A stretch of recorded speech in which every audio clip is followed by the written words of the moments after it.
Guardar, guardar, guardar las cosas en su lugar.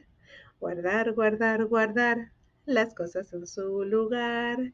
It's one of the first songs I have taught to my own children, and I have taught to my students all the time because we're always putting things away. We're putting things away, toys, markers, papers, any work that we have done. So it's a dear song that I learned when I was in my preschool ages, many meows ago.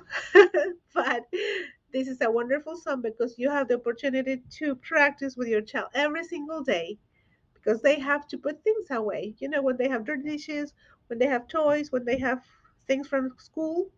Guardar, guardar, guardar las cosas en su lugar. You can sing away or you can just tell them, okay, guardar las cosas en su lugar.